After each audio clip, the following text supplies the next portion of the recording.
పెంటపాటి పుల్లారావు గారు, సరే ఆయిల్ వీటిని కొంత అడ్జస్ట్ చేసిన ఒకవేళ యుద్ధం కంటిన్యూ అయినప్పుడు మనం వేరే దగ్గర కొనుగోలు చేసే పరిస్థితి వచ్చేటప్పుడు ఖచ్చితంగా కొంత పెంచాల్సిన పరిస్థితి వస్తుంది. దాన్ని ఇంకా ఎవరు ఆపలేరు. ఆటోమేటిక్గా దాని ఇంపాక్ట్ ట్రాన్స్పోర్ట్ మీద మిగతా అన్నిటి మీద పడదా? నిత్యావసర వస్తువుల ధరలు కూడా పెరగబోతున్నాయి అంటున్నారు. ఇప్పటికే కొందరు కొంత పెంచి యుద్ధం ఎఫెక్ట్ అని ఒక రీజన్ చూపించి అమ్మేస్తున్నారు. తప్పకుండా అది ఇంపాక్ట్ ఎంత ఉంటుంది, అది ప్రభుత్వం మీద ఆధారపడి ఉంటుంది. ఒక 3 నెలలు ఉన్నది అనుకోండి, పెరుగుదల రేటు తగ్గుతుంది. కరెన్సీ కూడా మార్కెట్ లో కొద్దిగా తగ్గిస్తారు, అప్పులు తగ్గిస్తారు. ఇమీడియట్ గా ఏమైంది, గుజరాత్ లో కొన్ని ఇండస్ట్రీస్ ఉన్నాయి, మోర్బీలో, అక్కడ పైన గ్యాస్ మీద ఆధారపడి మూసేశారు. సో ఎంత ఇంపాక్ట్ ఉంటుంది లేదంటే లేదు.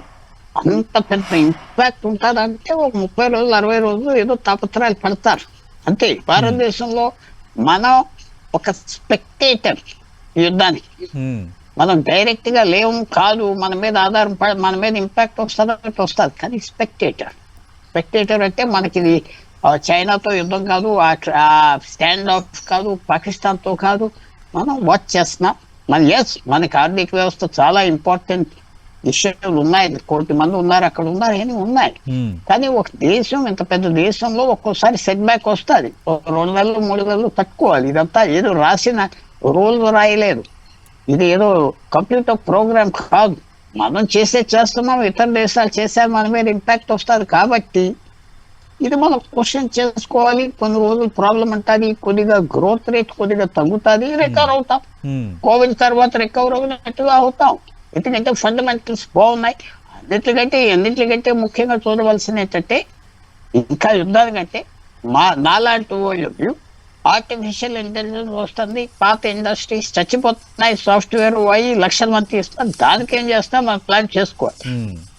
గల్ఫ్ వారు ఎప్పుడు అవుతుంది, ఆగుతుంది. ఇది 100 రోజులు జరగదు కదా. మీరు అనొచ్చు 1980 నుంచి 88 వరకు 8 సంవత్సరాలు ఇరాక్ యుద్ధం చేసుకున్నారు, 15 లక్షల మంది చచ్చిపోయారు. అంతవరకు వెళ్ళదు, కొన్ని రోజుల్లో ఆగుతుంది. వాళ్ళు మళ్ళీ వెళ్ళవచ్చు, అది వేరే విషయం. కానీ మన మీద కొద్దిగా ఇంపాక్ట్ ఉంటుంది. భారతదేశం చాలా పని చేయవలసిన విషయాలు ఉన్నాయి. ఏదో ఇలాగా లక్కీగా సాఫ్ట్వేర్ ఇండస్ట్రీ మీద లక్కీగా ఈ 12 సంవత్సరాలు యుద్ధం కంటిన్యూ అయితే ఖచ్చితంగా ఇంపాక్ట్ ఉంటుంది కదా. ఉంటుంది కానీ ఒక నెల ఉంటుంది. కానీ అంత విశేషంగా డిప్రెషన్ లోకి వచ్చేది మాత్రం భారతదేశంలో ఉండదు. రీకూప్ అవుతాం. యూరోపియన్ ఎకానమీస్ మనం అన్ని లింక్ ఉన్నాం, యూరోప్ ఆర్థిక వ్యవస్థతో, అమెరికన్